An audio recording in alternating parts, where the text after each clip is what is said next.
like about Egypt? I mean, you grew up there, right? I did, Yeah. but I spent 9 years of my childhood, I guess, in Egypt, but they were all split up. Yeah, yeah. So I kind of grew up there, but it was kind of divided up too. Yeah, Yeah. yeah. Is there like something you look forward to when you're there? Yeah. I mean, I do like you feel the age of the earth, I guess, in a strange way. What does that mean? I need to know. Like Cairo is so old. When you're walking down Okay. certain Okay. streets, you can really feel like this feeling of, oh, there's been people for 3,000 years walking Yeah. in this area. That's so interesting because you definitely don't feel that here because everything's Yeah. so. I mean, maybe the correct term, like they like modernized or like I don't know. It's just like they constantly are just like there's construction and they're building on top of buildings on top of Yeah. buildings. So I guess you don't feel that there here as you do there, Yeah, right? totally. Yeah, Okay. exactly. Okay, that's so interesting. Cool. So it kind of also, I don't know, puts life into context a little bit. Like Yeah. when you feel like you're a part of some large fabric of time, Yeah. I feel, Yeah. I don't know, somehow I feel like it's good for your mind a Oh, little I think bit. so. Yeah. I can see that Yeah. for sure. I love that. I know very little about Egypt, and I'm embarrassed to say that. No, that's okay. I mean, yeah, it's because there's even stuff that's not very well known. Like just south of Cairo, there's a part of the desert that used to be underwater. So Okay. there are these like dinosaur whale skeletons that are still left on the sand. That is so cool. Yeah, And it's just there and you yeah. see Now it's them? like a national park, so you can Okay. go visit it and see these Okay. like skeletons. That's so awesome. Yeah, which is super cool, and Oh that's my like a very God. like unknown part of Egypt's heritage. Yeah, because I mean, Egypt, you're like, oh, let's go to the Exactly. Yeah, pyramids. which are still they're still awesome too. But Yeah. yeah, yeah. I mean, yeah, not to take away from the No, no, pyramids, yeah, but go see a fucking whale skeleton, a yeah. dinosaur skeleton. Totally, yeah. That's so cool. I love that. Okay, So that's I so also cool. like that part of it that you can. It feels like you can be endlessly discovering these interesting things. I Yeah. love that. That's so cool. All right, well, let's get started. Okay, sounds Okay. good. All right, well, welcome to House of Stone, a podcast where everyone has a story and we get into the nitty gritty of it all. Today's guest, we have Sarah Malika. Hello, thanks for having me. No problem. We'll just like talk like we haven't been talking for like 5 minutes. That's okay. My last guest, I started talking about his. This sounds weird, but like we started like chatting like before like the start, and then we ended up getting into like talking about his hygiene routine, which yeah I found interesting, but I'm just like, and then it ended up being really funny, and I was like, I can't not keep it in. So the beginning of the podcast is just like us talking about soap. I just spit That's so bad. okay. It fit in a way. But now I want to keep the beginning of this podcast because we talked about Egypt and how there's like whale skeletons in like the dry desert, and Yeah. we need to go. Let's all go to Egypt. Well, I'll go to Egypt with Yes. you. I would love that. If I go to Egypt with you, then we have an excuse to be like, oh, Abby, doesn't know you very well. We can have to stay at like a hotel. Yeah, And then, like you exactly. can get away from some family members if you need a break. If you need a Totally. break. I don't know. Yeah. I'm just like, I'm very much like an introvert too. So like the idea of like like even family members that I haven't seen in like a decade, I'm like, yeah, I want to catch up, but like there's a period of time where I need a break. Like, I don't know, like even like with my boyfriend, we live together. I'm just like, we need a night apart just to like, Yeah. yeah, I don't know. Maybe that's just me. Maybe I'm a weirdo, but No, I think that's it. It's when you need to visit family and spend like several weeks straight yeah, with them that yeah, you're like, oh, yeah. but I don't know that we're meant to do this. Yeah. It's funny because like we used to live with them, or like at Yeah. least like I did. I used to live with my parents. It was a long time I lived with my parents, and I just like accepted their annoying little habits and behaviors. But then now that I'm older, I have less of that, and I'm like, I want to keep it. less than that. Yeah. And there's also that, where they could be like, well, it's at my house, my rules. But then once you haven't had to adhere to those rules for several years, you're like, I don't want to go back. Oh my God. I can't imagine my parents saying that to me now. Like the reaction they would get from me as a 35-year-old would be outstanding. I would love for that. It would be hilarious. It'd be hilarious. Don't do that. Yeah, okay. Yeah, exactly. Yeah. Just like tear my father apart and like, yeah. Like I pay my own way now. You don't get to tell me.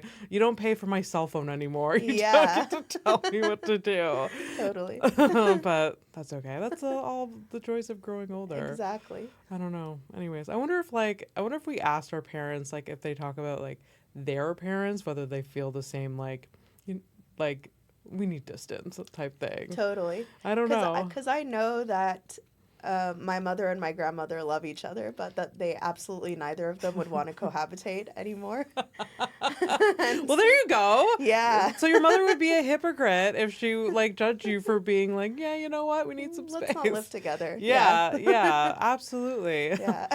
Do they live close to each other in Cairo, you said? It would be 20 minutes without traffic, but I guess with Cairo traffic, it can turn into 45 minutes, an hour kind of thing. Okay, but. Interesting. Yeah. My parents, my grandmother has passed away. It's been like a decade. But my mother and my grandmother lived about 20 minutes apart, and that was the right distance for them, I think. Totally. There was no traffic because they lived in rural Quebec, but there was like... And there was a structure in place. Oh, call before I come over and stuff like that. Because, I don't know, if I stop by, you're not home. It's 20 minutes there and then 20 minutes back, So that's a good distance, Yeah, I think that would be the ideal. Yeah. Yeah. All right. Well, I have a little introduction for you, just in case some of our listeners don't know who you are. Sure. I think a lot of them do. I do have a lot of like comedians that listen in. But Sara Malika is a comedian, improv artist, sketch performer, and producer. Amazing producer. She's been part of more festivals than I have time to mention, to be honest, including most recently the Toronto Sketchfest, right? Yes. Yeah. Some of the most notable credits was with her show They Go Low, We Go Laugh, which has been part of the Off-Jfl Zoofest lineup, I think 3 times. Yeah, that's amazing. Which I think is more than a lot of shows that has been part of the festival. She makes a big priority to create spaces for artists of color, femme, and other minority groups. She is now the executive director, is that what you want to call yourself, of Ladyfest, an all-femme comedy festival. I forgot the title that you wanted for the normally I say festival director, but executive director. Executive is director. Maybe going to be the new direction I go in. Maybe. We just pick titles for ourselves. Why not? Festival director sounds really good. I feel like in terms of like producing, I think festival director. Executive director sounds like not-for-profit organization. Yeah. Route. It also sounds like I'm less of the people, I guess, because I'm an exec. That's true. Yeah. Let's not go that route. Grounded. No. So the Ladyfest is an all-femme comedy festival that will be happening this September or Labor Day weekend starting around.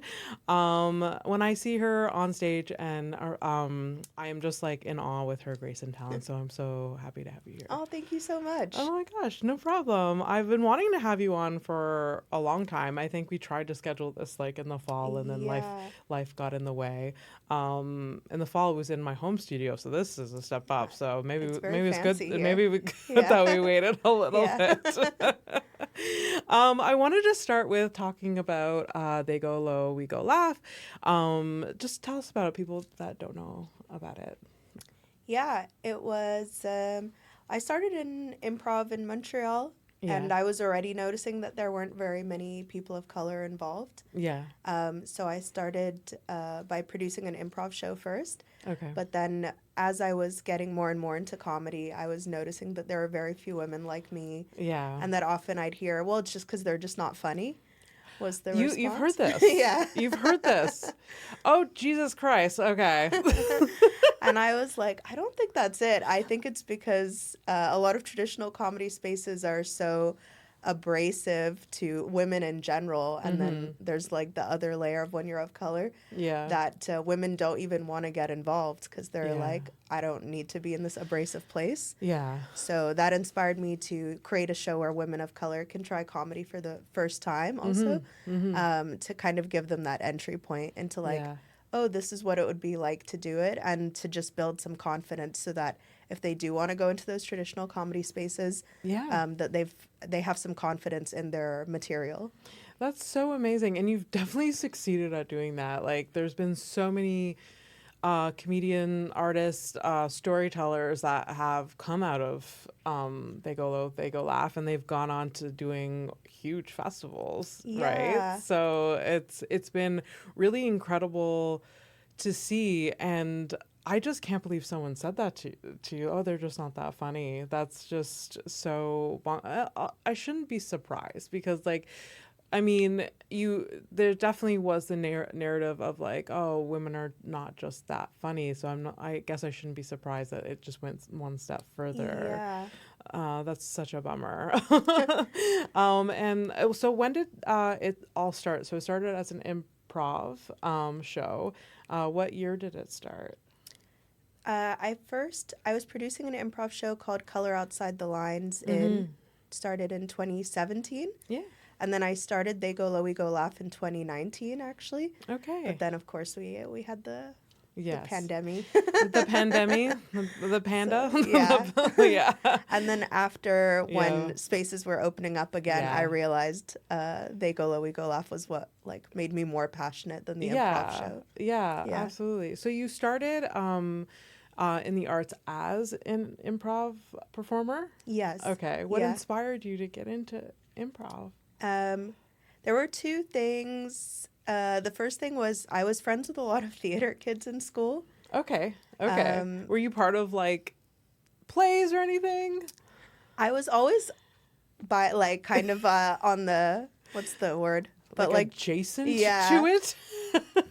Were you like making the costumes or doing like makeup or painting the set? Oh my God, set design. Yeah. I can totally relate to that. Because I wanted to hang out with them, but I like really couldn't see myself on stage at that time. It was and then B, I went to the school where they were like putting on kind of bizarre plays for high school students sometimes.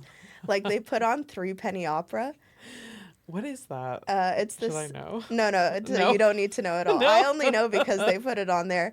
It's this like kind of alt German play from like the 1920s.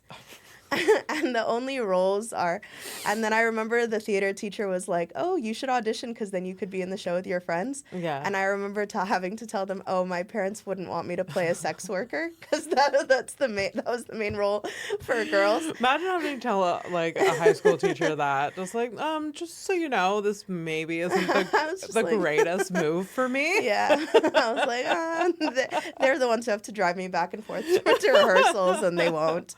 And the theater teacher was like, oh, it's okay, you could just play like an unhoused person, because that was the other role. Yikes. And I was like, that's okay. So you decided to step back from being on stage, or like not move forward with potentially being on stage. Yeah, but then the theater teachers, because I was always like around, they were like, oh, we're starting this improv club. Okay. And I was like, okay, I feel like I could do that. It still felt theater adjacent. Okay. So I was like, okay, there feels like room for me here. Yeah. So that was how I first got into it. Okay. So it's and been I was a few years. Yeah. Many years. But I still took a big pause. And then after university, you know, when you're like, oh, how do people make friends as grown-ups? Yes. Oh my God. Yeah. Can we like talk about that? Yeah. Yeah. It is like, I mean, the only friends that I really have are like from comedy. I feel like this is like, there was a big period of time where like, I had my friends from like, you know, high school, but then like a lot of them just trickled away, you know. A lot of them have families, and like that's just not my vibe. And it was just coincidentally, I didn't really think about it until like now I'm just like, oh, all my friends are like comedy adjacent or stand-up comedians. Yeah. And yeah, so it was just like coincidence that I realized that. But yeah, like it's hard to make friends as an adult. Yeah. Yeah. Especially if you like move to a new city or anything like that. That was it, because I'd only been in Montreal for 2 years. So, and I got into the improv classes in like 2 years, just after 2 years of being here. Okay. So there was this feeling of, oh, I'm new in this city and I'm finding it hard to get to know people through school. Okay. So you came to Montreal for school? Yeah, it was a mix of, I came for school, but my dad was also a diplomat. Oh. And he was posted here at that time. Oh, wow. Yeah. Okay, amazing. And then after he had done his like time here, the government took him back to Egypt. But I was 22, and I was like, I'm gonna stay. You're gonna stay. Yeah. So did you come with him? And like when he was like posted here, or like moved, like got a job here, like you just at the same time, you're like, I'm just gonna go to school here at the same time. Yeah, I was already I got it into my head. I am still a history teacher to this day. Yeah. And I got it in my head at like 15 that's what I was gonna do. That's kind of cool. Yeah. That's kind of cool. I mean, you succeeded at that. Yeah. I mean, that's like if I was chasing the career that I wanted at 16, you would not see me on this camera right now. It was just like I was all over the place, but that's good for you. I know. I'm still astounded by it now that I was like, oh, I really committed to this. I mean, it's great. Totally, I'm always. I mean, like I always sidetrack in this like recording. I'm sorry about that.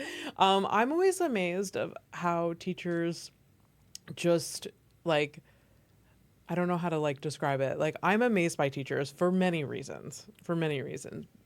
And one of the reasons is they're so confident about like guiding the youth, and teaching like I would be riddled with anxiety. Like, I don't know, maybe I'm teaching them the wrong thing. Maybe I'm teaching them like but obviously you go through schooling to like know how to do that. Totally. Yeah.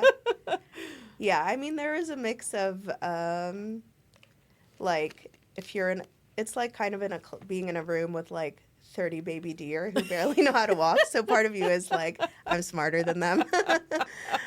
Fair enough. But you do also, I definitely have taken time to be like, oh, I don't want to say anything that's going to have some sort of lasting, because we do have those teachers that we remember because they said something to us that like we have never been able to shake off. So I do feel conscious of what I say to them. As you should. That would be the right thing to do. I'm surprised how how little like some of my teachers thought about that. Like, I mean, it's just like the ones that like didn't have like a barrier or a filter, or they were like had an attitude issue and maybe should have like retired or quit like decades before they taught me. I'm always like shocked that they weren't aware of all of that.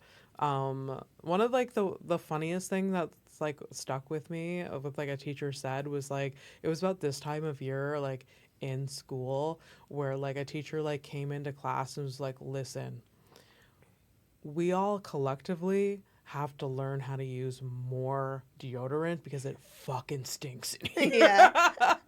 That stuck with my like that's like my Roman Empire, just like so like I remember that so vividly. I feel like that's an annual conversation that comes up for teachers. I think when kids are going through puberty, I don't know, there's just like crazy smells coming out of their bodies. It's dangerous. Yeah. It's dangerous. God bless you, teachers. I know, truly.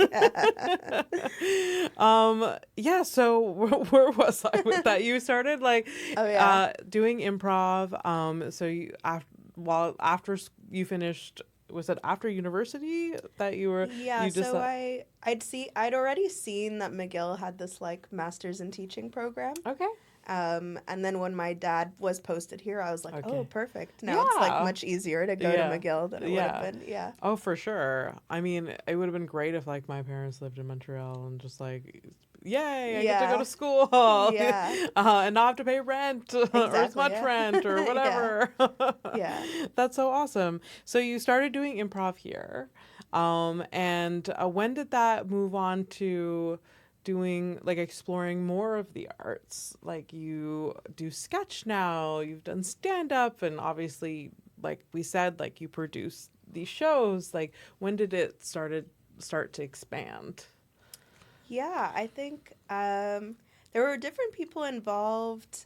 A lot of who helped found the first Ladyfest, actually. Okay, yeah. There was a performer here named Lar Sims, who Mm-hmm. she was doing improv, but she was also running this like solo character show. Yeah. And that was the first time that I sort of dabbled in sketch because she really Okay. encouraged me. Okay. Okay. And then there was another person who'd founded Ladyfest named Erin Hall, who she Yeah. was running a sketch show Mm-hmm. called the Sketch Republic, and she Okay. also really encouraged me to try sketch. Okay. And it was both of them also who got me into Ladyfest in the first place. Okay. Okay. So I Amazing. felt those people around me being like, "Hey, why don't you try? Like, there's no harm in trying." Yeah. Is what sort of helped me be like, "Oh, like I Yeah. didn't perceive myself as being able to do this, but I could try." Okay. Yeah. Okay. And obviously you've been doing sketch for a minute now. What is your process with, like, your sketches? Like, I'm so at awe at like sketch performers, and I've done a little, like a tiny little bit of it, but it just seems like I like stand up because, like, one, like, I don't know, it's just different. Obviously, it's just Yeah. different. Like, I'm writing bits and, like, my material, and I test it on stage at an open mic. With, like, sketch, like, you're writing a script, right? And then you're Yeah. practicing, and then, like, and yeah, I just, like, I want to know the process behind it all, really. Yeah. It's interesting.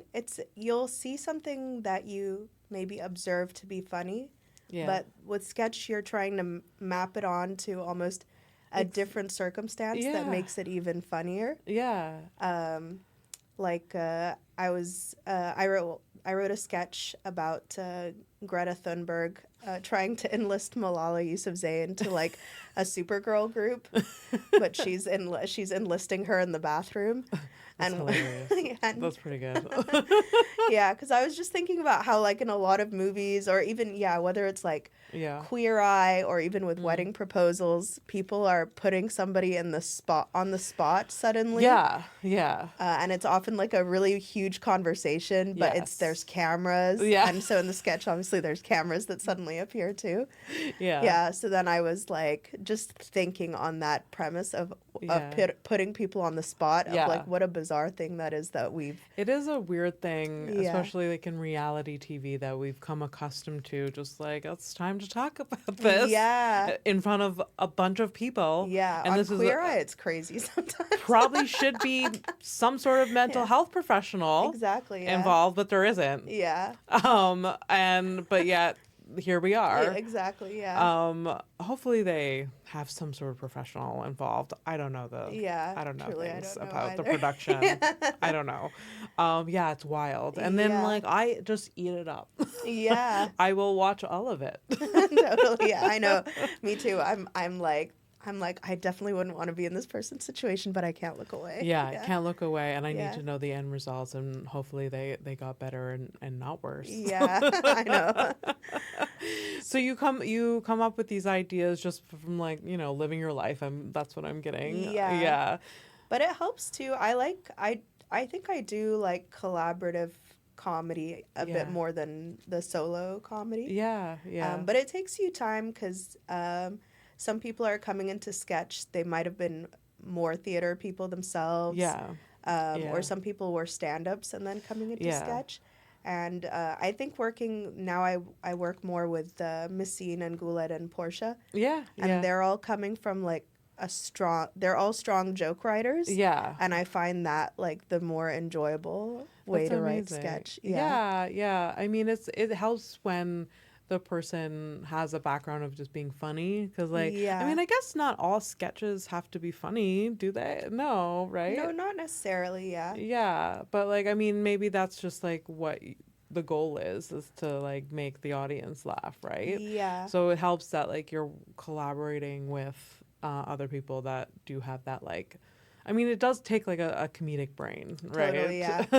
I think also maybe I'm already kind of good at the building the arc of the sketch or justifying why we're in this weird world. Yeah. So then it helps me more to work with joke writers because then we're complimenting each other. Yeah, absolutely. I really like you mentioned, collaborating for sure with other artists. I actually took a screenwriting class or script writing class the past like 8 weeks at Concordia, just because I want to learn how to like technically write a script, because I would love to write more sketches, because like I grew up like watching like a lot of comedians like dabble in sketch, like Nick Kroll had a sketch show, and just like a lot of comedians they just had it for a period of time, like sketch shows, and or now like there's stuff on YouTube and stuff like sketches, and for the newer comedians, and I just didn't know where to start. Just because even if I like downloaded like a sketch, like a script writing program, like I don't know what it's supposed to look like technically. So so that I really like the collaboration. What I've learning in the class, like we're doing these exercises and we're writing these like short scripts, and we're like doing a read of them in class, and getting feedback. And I mean, it shouldn't be a surprise to me that I like feedback from other people, because I'm a comedian. I get on stage and I was like, I want instant feedback. But it's just been really nice to collaborate with and like get feedback on in that way. Where like stand-up comedy can feel very solo. And maybe it's not like that for a lot of people. And I do like pitch my jokes to like friends, and but it's a lot of the time it's just me writing, going on stage, seeing if something work, and then just like evaluating it myself. Because I feel like it's both normal if somebody like helps you write a tag or something like that for your joke, but at the same time part of you feels like you're cheating in some way in stand-up. Like if people are like, that joke was so good, but somebody helped you with the... Oh, absolutely. I mean, sometimes like the way I get...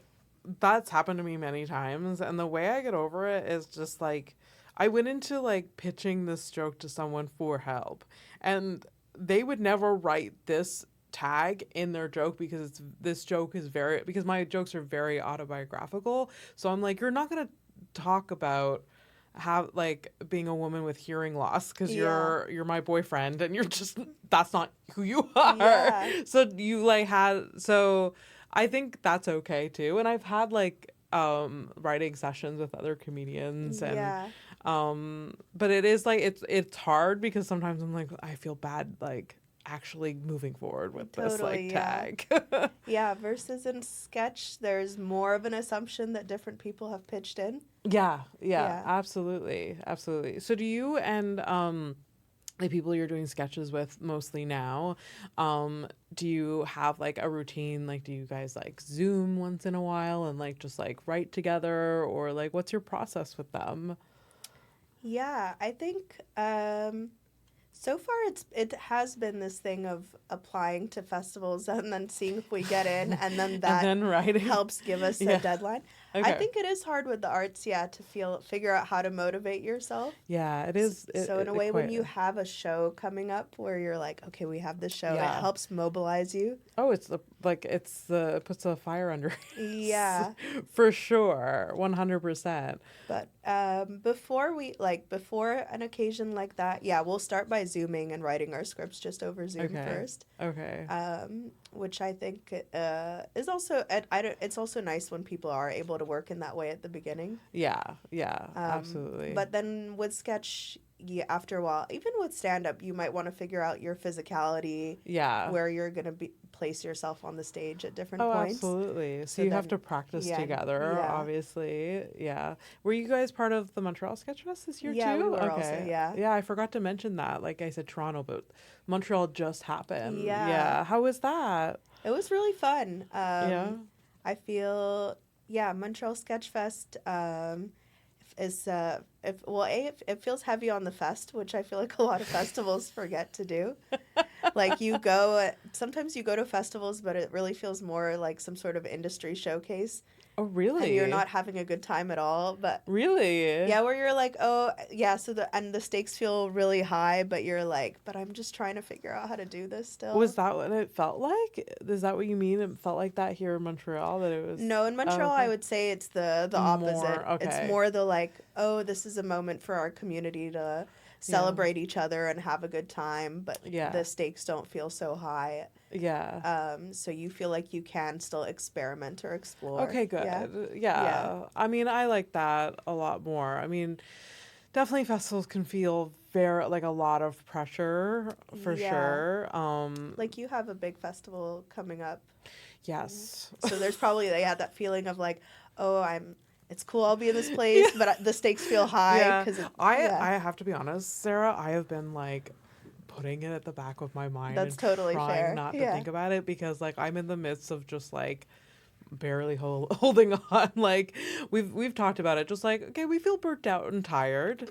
Maybe we could just, like, do a little bit and, like, put this on the back burner. And, like, this festival, Sarah's talking about the festival I'm doing in LA, and this is, like, this weekend.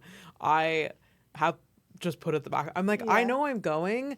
My ticket there is booked. My hotel is booked. My car is booked. I did that a month and a half ago. The rest I have not thought about. Yeah. But I should think about it now. But yeah, it feels, I've just been like, okay, putting this in a lockbox in my brain and only thinking about it when I get on the plane, I think, on Friday. So yeah. No, I do that too, because then I find it easier to give my full attention to something. Yeah. So to be like, okay, I've got it through my work week. Now I'm on the plane and I'm going to this thing, and I can just give it 100% of my attention. Yeah. Rather than trying to get through your 9 to 5 and thinking about this other thing. Yeah. And you have like an intense 9 to 5, so I totally get that. Yeah. And I so admire people like you that have like this really good, like, intense, like, day job, and then you're able to, like, fit in your other priorities, your other artistic work and succeed at it. And I don't feel like I feel like I'm just getting by with everything. You know what I mean? Like, I guess I'm succeeding at most things, but just like, it's not, I'm going to this festival, but like the rest of the time I'm just like, just holding on, just doing like what I need to do. But anyways, that's fine. No. I mean, we are in a hard, I feel like, with the, as the prices, blah, blah, blah. Yeah. But I think it is really hard on the arts. Like, for sure. It's the first year in a way where normally when the Montreal Fringe is coming up, for example, I'm thinking like, oh, it'd be so fun to be a part of it. But this year I feel so relieved to not have to worry about selling tickets. Oh, absolutely. When people are feeling iffy about spending money. Yeah, it's been really tough to be an artist, and also like the cost of living. Like, I used to be able to, get by with just like a part-time job, and now I have like a couple part-time jobs and different like sources of income. And and then to produce a show and ask people to pay money, like, it feels like a lot. Yeah. But yet I want to be able to perform, and that's what I love doing the most. And so it's hard to like hit that balance, for sure. Yeah. It's hard to be, I mean, I feel like there's a reason why there's that term struggling artist, but right now I feel like there's a big emphasis on the struggle. Totally. Yeah.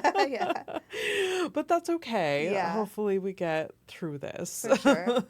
And that's why, I mean, like, sometimes, like, I have a show on Wednesday, I'm just like, just pay what you can. Just like, like, I don't need to, like, I'm not paying anything for the space. Thank goodness for Raquel and Polly Mike and that whole crew, like they have this space that they use, and they've just been very generous. And so like, because I don't have like a initial fee, I'm just like, yeah, I don't want people paying. Like, just like, if you can give $2, great. I'll give that back to Polly Mike, who's doing so much admin work, but just like, let me perform, you know? For sure, yeah. But anyways, yeah.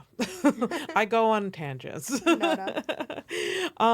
So you just did, like we said, you just did Montreal Sketch. And you're saying that like, it's hard to like produce nowadays. I have noticed that like They Go Low, We Go Laugh is on a little bit of a producing hiatus, right?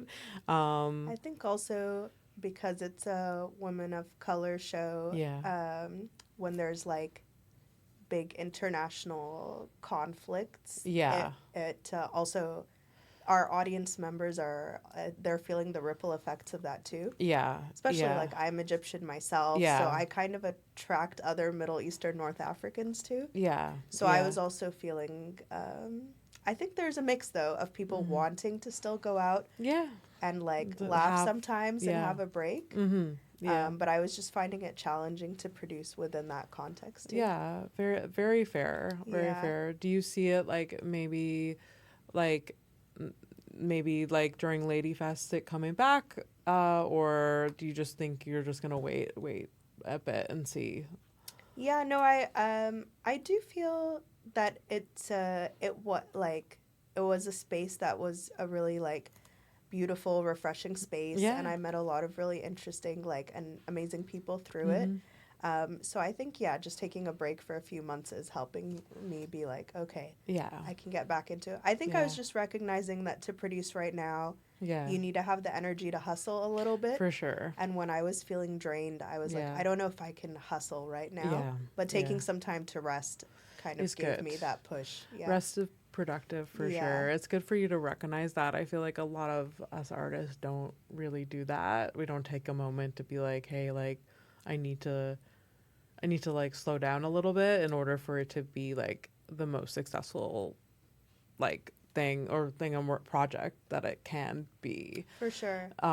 So it's completely understandable. I see people, I don't know how some people do it. They just like, they're producing so much and like, and I mean, I definitely am guilty of just not being aware that like, oh, I bit off too much for now.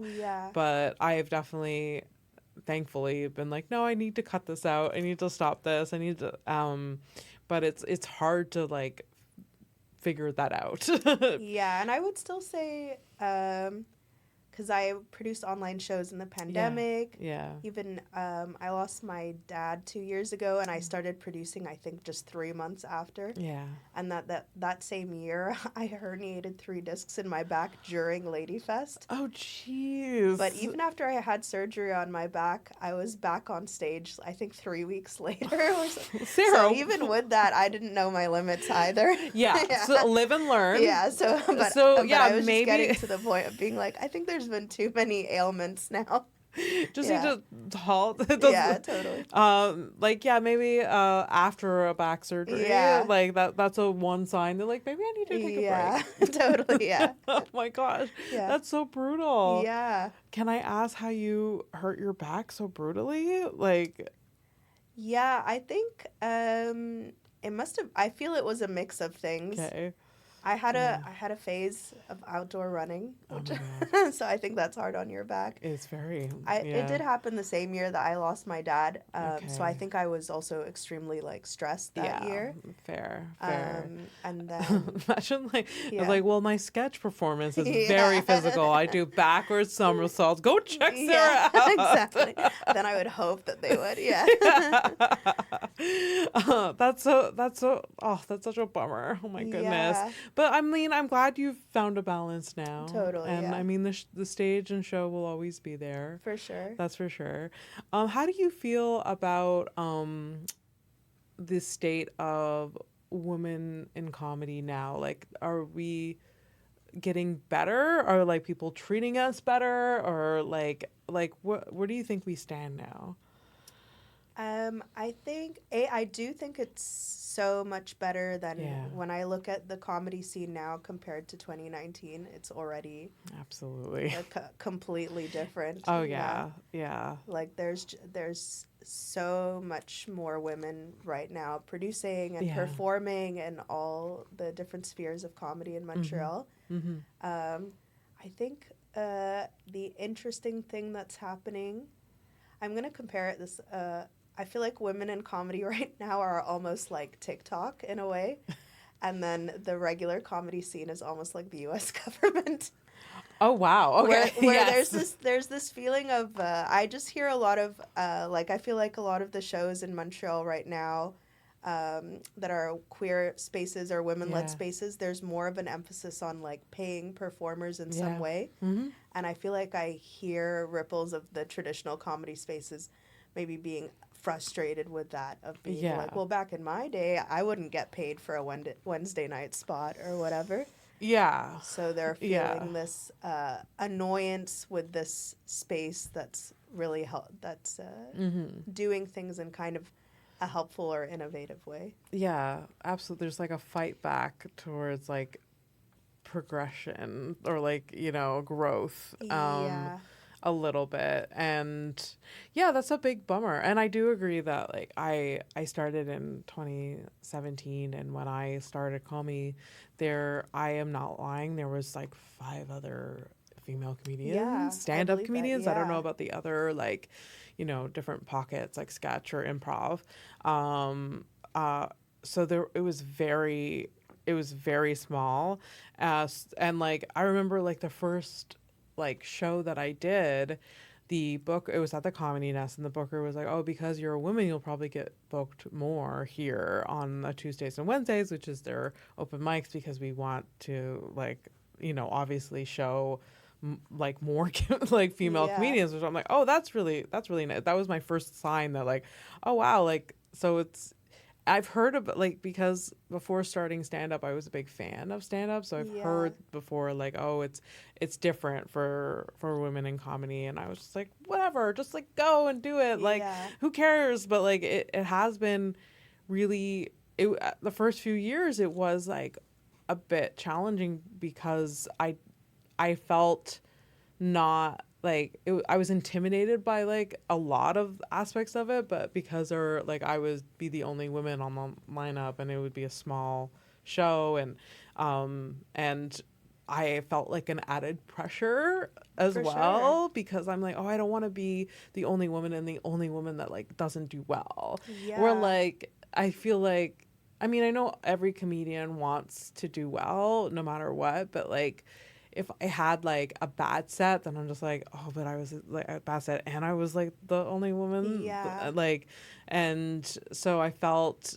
there was that added layer there, and now, yeah, it like the scene now, it has grown, like just grown exponentially, just in general, like, Yeah. um, but there's so many more women, and which is fantastic, like, Stand Up St. Henry is like has an all-femme lineup like once Yeah. a month, and I mean, most of their lineups are just like more femme than Yeah. anything else, and it's, which is incredible. Where like in 2017, that would have been so hard to get a Totally. Yeah. all femme lineup together. It would have Yeah. been like, okay, we're like paying for a bus from Toronto for like Yeah. a To few be able people. to. Yeah.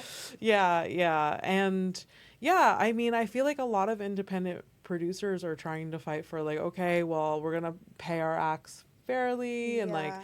move forward with that. And then yeah, you still hear ripples of just like, well, it's a Wednesday show. It doesn't. It's just like, well, I mean, it's nice to get paid for at least, Even if it's $5, it just exactly. it makes you feel like, you Yeah, know what, I did get on the metro appreciated. to get here. And so, Yeah, yeah. yeah, definitely. But I also definitely, I still do shows like during the week that I don't get paid for, because I also know the producers aren't getting paid that much. You Yeah. know what I mean? So like, if they, because it's pay what you can or whatever. Yeah. So like, I'm not gonna like like that's a different scenario because like it's like, oh, this is my friend producing a bi-weekly or weekly show. I know that they're doing all of this admin and all of, because like as a producer, like you know how much work we put into it, For sure. right? Yeah. So like if they do spot me or give me $5, great, but like I'm not, like I'm still fine with doing those shows too, because For sure. and then also those shows give me the space to like try some new stuff out, like Polymic or whatever. I just love Polymic so much because like I can go and there's always this like warm crowd that that I just have the space to just like, okay, I have this joke that I want to like try out, or like I find even other open mics that don't pay, I'm still feeling the pressure, like, well, I have to do good because I don't know, I feel like I'm trying to impress someone, you know? Because that's still, in a way, payment in itself, in some way. Like, having a warm audience is still, it's still something that's meaningful. It's when you're doing, doing those shows where you've commuted and it's pouring rain and the audience is terrible and you're not getting paid, where it feels like, oh, and there's, I feel like this is a man thing, this like energy of like you have to kind of grind in the mud to be and so they're like, you just have to do all of these shows, but then I feel like we are seeing this, like just seeing all of these shows where people haven't had to grind in the mud per se, and they're succeeding just as much, and I think that's maybe also challenging for like comics who've been doing it for a long time, because there's this, oh, I didn't have to suffer all this time. Oh, for sure. And I mean, I guess that's fair to have that thought or frustration, but I like, but also everyone's artistic process is different. Totally, you know, which I think that's like, if you're getting frustrated because that person doesn't grind as much as you. There's also not recognizing like that some people are grinding in life more, maybe. Like they're already dealing with people underestimating them in the workplace or harassing them or etc. So then when they get to do comedy, they've already kind of done the suffering, and so they've done the work. I feel, and that's it for women of color, where I feel like there's less of a bandwidth then to keep suffering outside of the day-to-day. Very, very fair. Who is your comedic inspiration before all of this, before you started in the arts or like sketch or improv? Do you have one? My very first comedic inspiration was Calvin and Hobbes, I think. Oh my God. Yeah. That's such a good answer. Okay, I'm glad. What a wild cartoon. Yeah. Have you watched it recently? Do you still watch it? Or I still have this like extended edition of the comics. Yeah. Because it's wild that like young people are watching this, you know. Wait, what are you thinking of? Like, it's kind of Calvin and Hobbes was just a comic strip, I think. Oh, I thought I was thinking about some what was, you know what I'm thinking? Ren and Skippy. Oh yeah. Never mind. No, that's never okay, mind. I was like, Calvin and Hobbes, yes. Okay. Different. Different. I'm like, okay. But Ren and Stimpy was wild. There were a lot of weird cartoons when we were kids. Oh yes. Like there was this cartoon called Cow and Chicken where they would eat like pig butts on it. I vaguely remember that. Yeah. I feel like our parents was like, well, it's animated, so it must be for kids. It's like no. Yeah, and you're like, it's actually very dark and strange. Yeah. So Calvin and Hobbes was your like inspiration, like, or your first taste of comedy, right? Yeah. Because Calvin is so, he's like such an anti-establishment kind of little child. Yeah. And part of you's reading this like, oh, this is ridiculous, and his stuffed animal is often his voice of reason. Yeah. But then sometimes they would have comics where like Calvin finds a dead bird and he's processing death, or he's looking up at the stars and he's processing like, oh, I'm this small person in this huge expanse. Yeah. And there were even some comic strips were published during the Gulf War, so it was like critiquing war, or like the military industrial machine kind of thing. So I remember even like being 12, being like, oh, I'm both enjoying this, but I feel like it's making me think. Yeah. And I read a quote eventually by the guy who drew Calvin and Hobbes, where he was like, people often have their guard down when they're reading a comic strip. Oh, So absolutely. if you have something meaningful to say, you have a tremendous opportunity. Oh, And I remember that always really resonated with me of when people absolutely. are consuming a art form that they perceive as light, Yeah. you do have the chance to actually say something. Oh, absolutely. It's a Yeah. very powerful space. And I feel like not enough of us take advantage of that. Not that we need to take advantage of it. Yeah, yeah. Yeah, there's but what I've loved about some performances that I've seen, like, I mean, you and I can resonate with, like, when the Just for Laughs festival was around and we used to get passes, we would go to so many Yeah. shows. I would see Sarah at so many Yeah. shows. I'm like, yeah, girl, we got Yeah. this. Take advantage of this Yeah. shit. Yeah, and some of the my favorite and most profound performances that I've seen is comedians that can weave together an hour set that is both hilarious and emotional at the same time, Yeah. because it's like storytelling and revealing, and I just, those are the ones that I like remember the most, like Mike Birbiglia, or Yeah. there was this other guy, I feel, Clay Holland something, and yeah, like I remember coming out of like his performance, and now I'm Adam Clay Holland or something. Anyways, I wish I remember his name. I remember coming out because his whole set was about telling the story of his sister who had ended her life. Yeah. And he's an amazing writer, amazing comedian, and like it's just such a roller coaster of an hour. And like I remember coming out and like sitting like outside of the old Montreal Improv, like on Saint Laurent, Yeah. across the street at the AMW, like in silence with Yeah. with my cousin, just like that was the most profound thing Yeah. I've ever seen. So, and like comedians like that take that opportunity to be like, I have a space to like tell my story and like maybe help other people Yeah. at the same time. So I love that so much. Yeah, because when you first moved to Montreal and you hear about Just for Laughs, you're like, oh, I'll go to one of the galas. But you feel kind of disappointed because, Yeah, the galas are yeah. not my vibe. It's the small shows that we Yeah. go to. So then I started Yeah. going to the smaller Yeah, shows. Yeah. yeah. And for me, there was a Solomon Giorgio show where I think there was, I think we were there together possibly. I think so. And there was like 12 people in the Oh audience. yeah, yeah. But I know it's like illegal, but I wish I had a recording of that show. I love Solomon Giorgio Yeah. more than I love myself. Yeah, truly. Yeah. I've driven to Burlington, Vermont to see like Yeah. his hour again because Yeah. like he's so fantastic. Truly, yeah. He's so good. Yeah. And yeah, there's the little shows like that like I hate that people aren't I mean, we go to a lot of them, they're filled up and a lot of people are taking Yeah. advantage of it.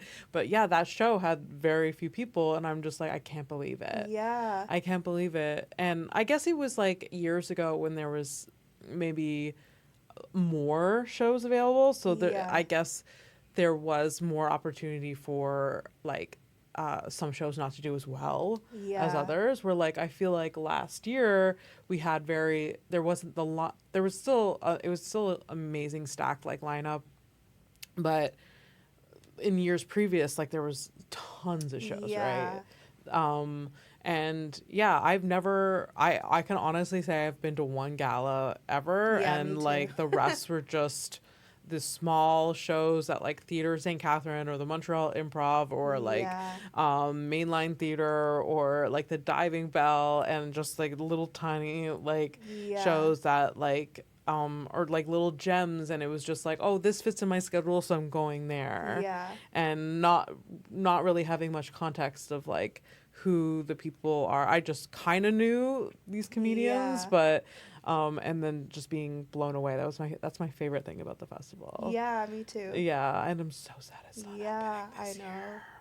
Because But I did feel, because also that year, did you see Sam J? And then there was yes. also 10 people in the audience, but one of them was John Mulaney. Yes. Yeah. Yes. It was in Place des Arts, but the Yeah. small Yeah, room. exactly, yeah. I feel like we have been at the Yeah. we have the same schedule Totally, most yeah. of the time. And that's sort of that also helped me be like, oh, it's really these smaller shows where you're seeing Yeah. like, I don't know, Yeah. the what's like really interesting or exciting Yeah. in comedy Yeah. versus those big galas where Oh, absolutely. everybody has like 3 minutes and a lot of those smaller shows like Sam J was practicing, like she was doing a gala, so I'm sure like her doing an hour is like a practice. You see that in these smaller shows where like, oh, I have a gala tomorrow, so I'm here practicing my 10 or whatever. Yeah.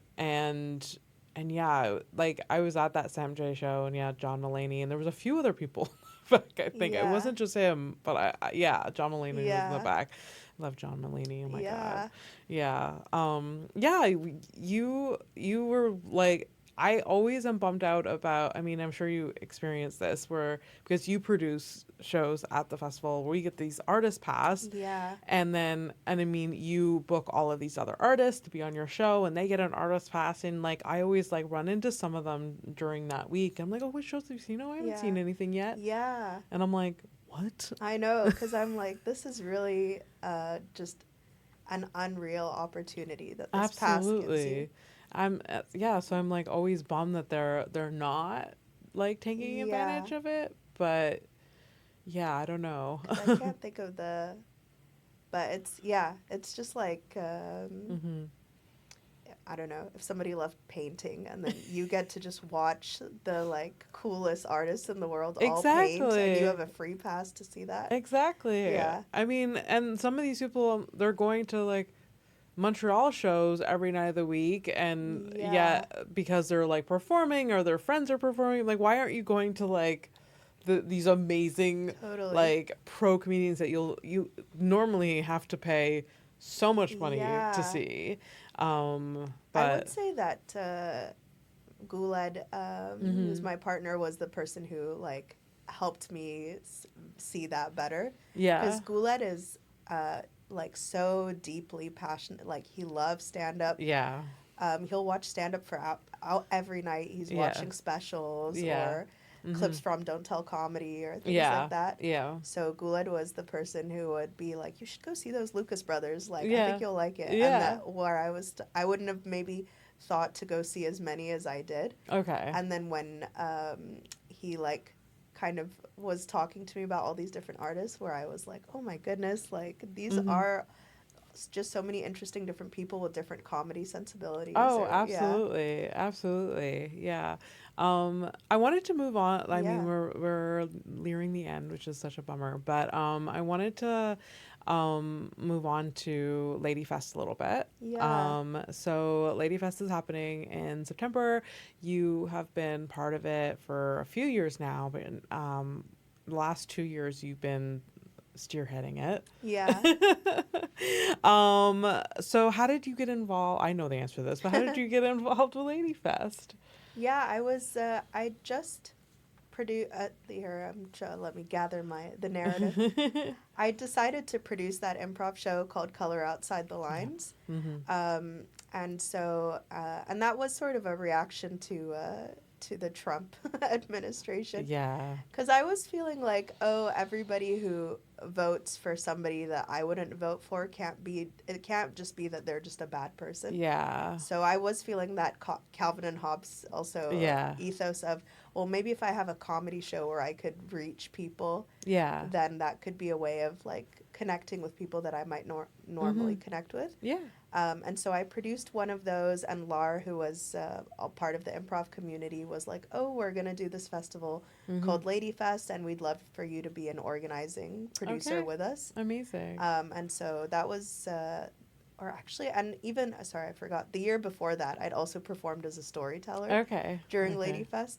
But that felt like the big initiation into Ladyfest was because I'd produced a show that then I could get into producing with them. Yeah. Yeah. And how did it evolve to you being the director of Ladyfest? Yeah. Yeah. I guess Ladyfest, it is born out of Theatre St. Catherine. Yeah. And so I was producing my individual show for a couple of years. Mm-hmm. But when the pandemic hit, the other producers of Ladyfest, some people were moving or moving on to other endeavors in life or focusing on Montreal Sketchfest, which is also a product of Theatre St. Catherine. Yeah. So they were like, if you would like to keep Ladyfest going, like we give you our blessing to carry on with that mantle. And and was it like, did you ask them to like take it over, or did they like, I don't know, push you in that direction? I think they more there was a conversation of like, hey Sarah, if I think they were all ready to let go. Yeah, because a lot of them like are not here in Montreal anymore, right? Yeah, like Laura moved to Winnipeg, and Katie, who also founded the festivals in Toronto now. Yeah. Okay. So that's amazing. And where do you see this festival going in the next little while? I think it's a lot of people's first festival credit, which has been really cool. So I think it's a space that people hold a lot of love for because they feel like, oh, even if sometimes it was their first time producing too, like Raquel's first time producing, I think, was with Aloe at Tales of Gender Affirmation for Ladyfest. Yeah. So it's really been this springboard for a lot of people. So absolutely, it has been for sure. Yeah. Yeah.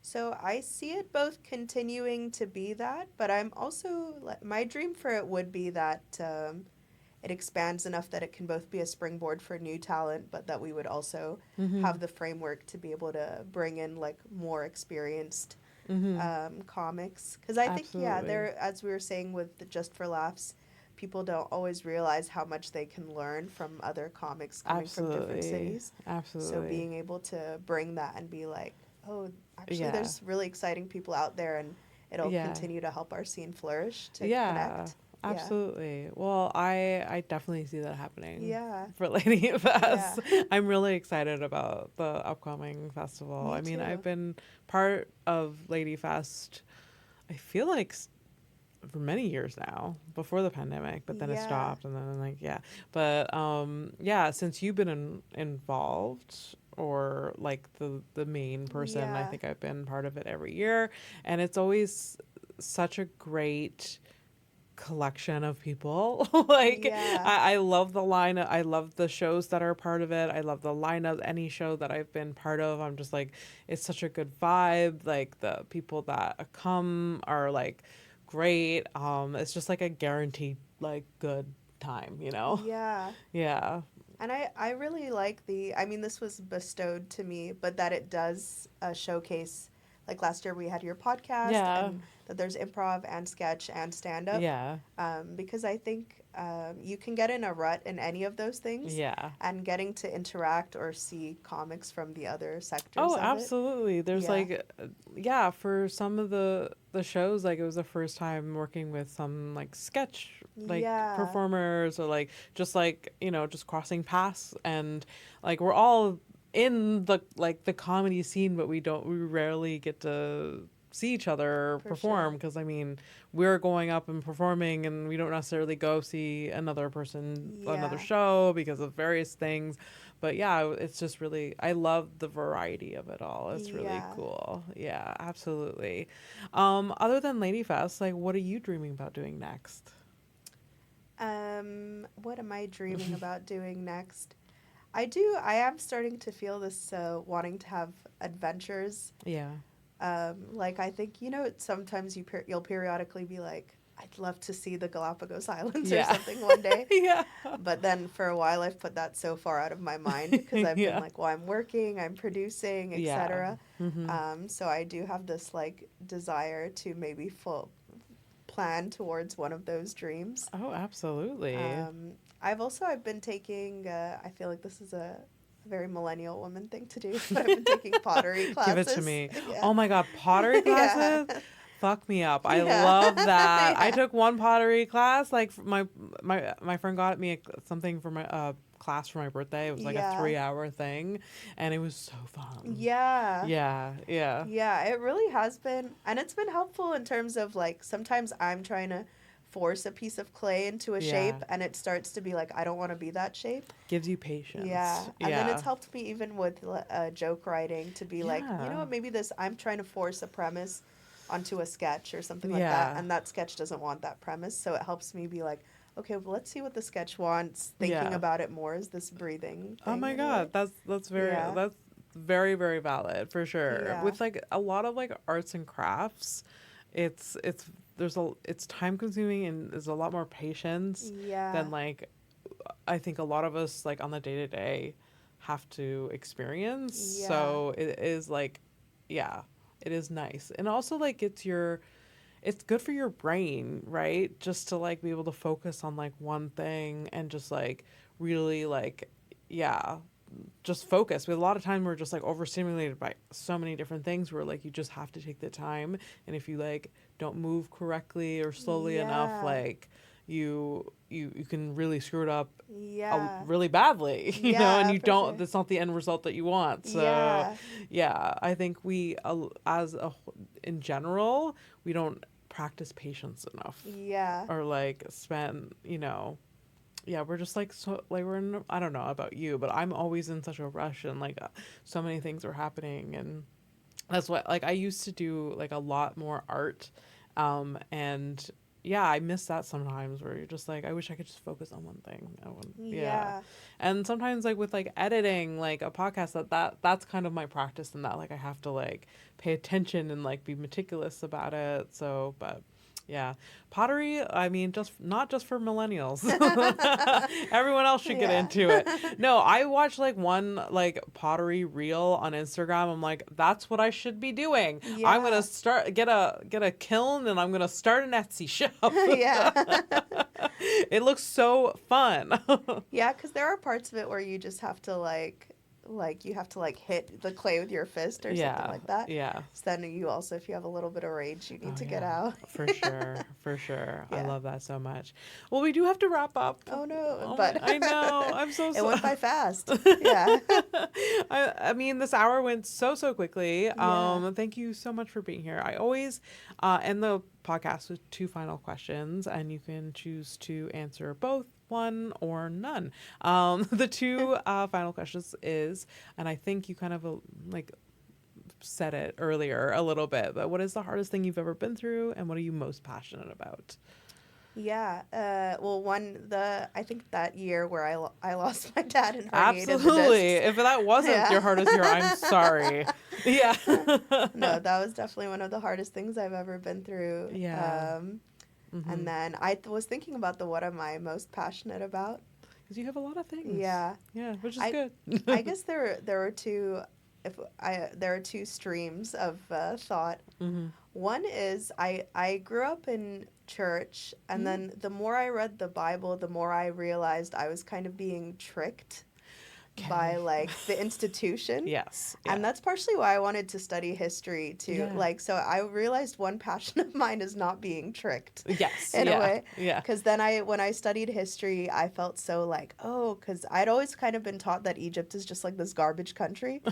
Oh my God. You grew up, you have that's what you were taught? Like that sucks. It's, it's like less economically developed, and people and it's because people are backwards and blah blah. Yeah. So when I studied history and I understood the conditions, like I understood like colonialism, etc., and what impact that had on Egypt, I was like, it's not because Egyptians are just inherently like garbage at being successful. It was just the odds were so stacked against us. Absolutely. And so even when I'm teaching history, like my 10th graders history book has like maybe 2 sentences about the Oka crisis. Okay. Which maybe not the best. Yeah. But then I was like, now I get to stop them from being tricked too. Yeah, you get to like to give them the full story. Yeah, you could add to the narrative, change like the trend of like us like younger people being like not as educated about certain things. And like